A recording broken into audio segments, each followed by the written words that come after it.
in ideas around landscape, and in particular Eastern Cape landscape.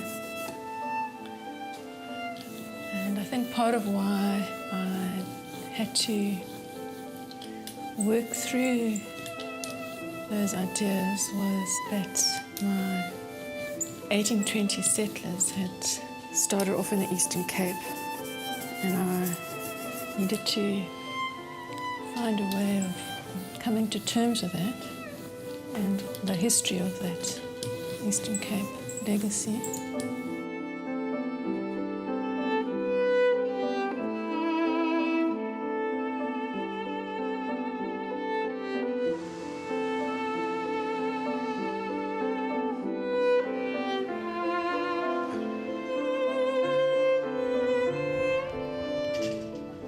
At the time I was pregnant with Rosalie, my daughter, I had an image of this child in my tummy being formed by all these past ancestors of mine, that all their gene pool were literally going to be projected onto her.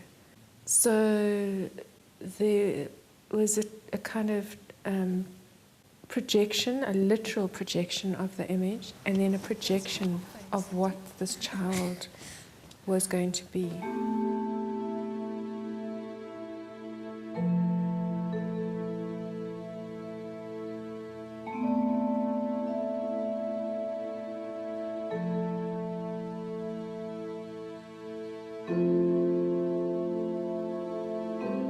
If you look at her work over a period of time, there's a lot of these themes that kind of link together. And I think sometimes flashy young artists, they produce a body of work but are not able to produce a second body of work, or there's not a consistency or thread that links the work.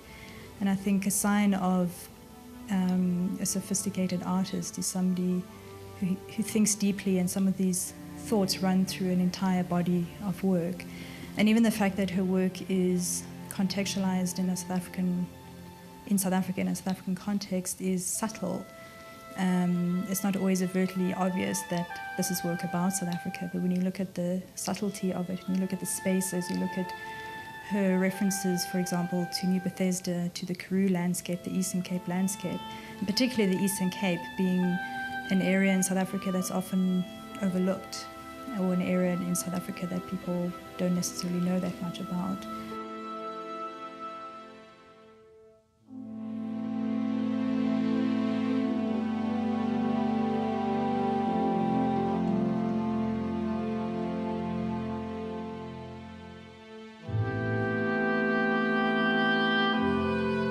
Being compelled by the austere landscape that I found myself in, and finding that I identified with it in a way that I hadn't with another landscape before.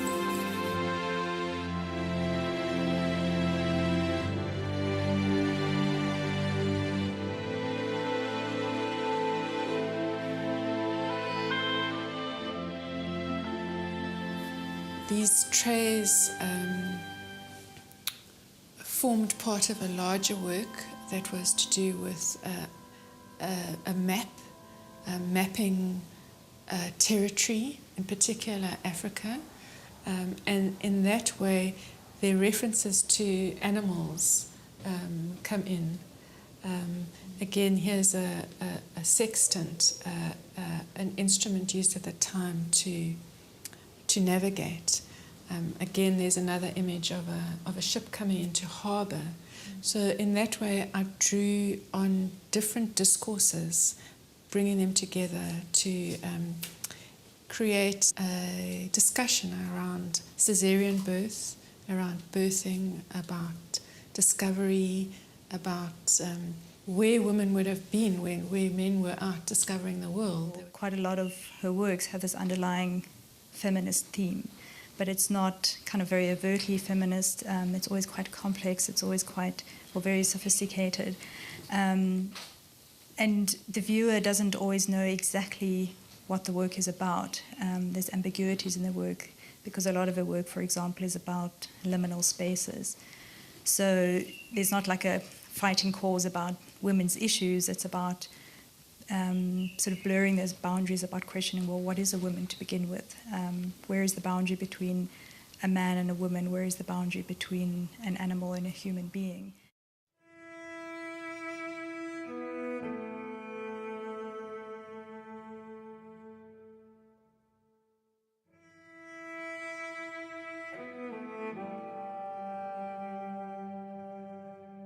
The three-dimensional part of the installation, what I call the shadows formed by the toy soldiers, show the kind of harder role of a child going into a world where sacrifice seems to be an intrinsic part of being formed.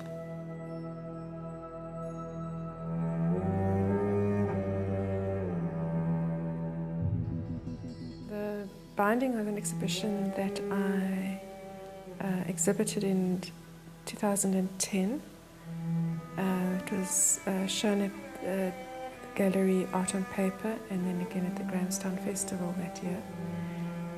And subsequently it was bought by the Smithsonian Institute for African Art in Washington, D.C. It was concerned with how masculine identity is formed, and I used my 6-year-old son, Daniel, as my subject matter, and it was a transitional moment that I saw happening in his life as he moved away from the realm of the mother, me, and into a more kind of broader masculine cultural identity. The same one, okay. Just. As I worked on the installation, I came to realize that my role as a mother and as an artist depicting my son was also part of how the images were made.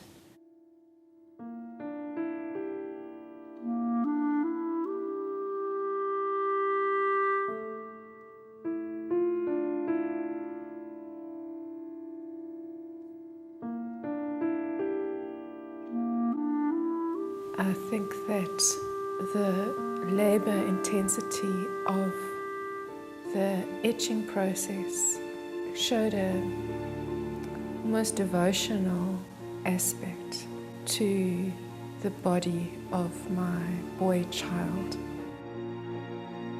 I used materials that spoke of the mother's role in forming my son's identity through things like embroidery and the embossing of blankets.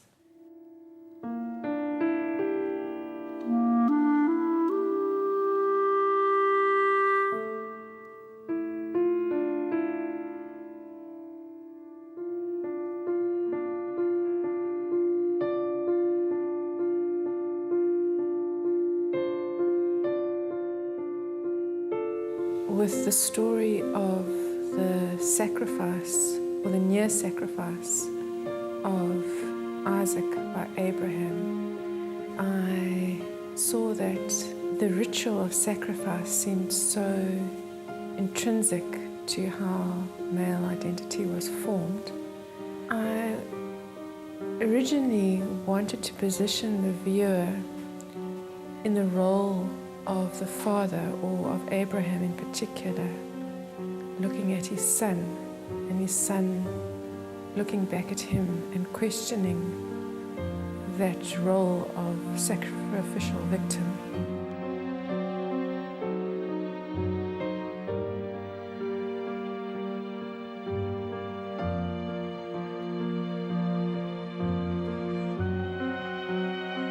If I think about Christine Dixie's work, there's two words that actually come to mind, and those are solid and sophisticated. And I find in South Africa, in a South African context, often there's artists that are quite flashy and sort of make quite a big scene for a short period of time. Christine's one of those artists who has worked very consistently and solidly and quietly, but has actually produced extremely sophisticated work.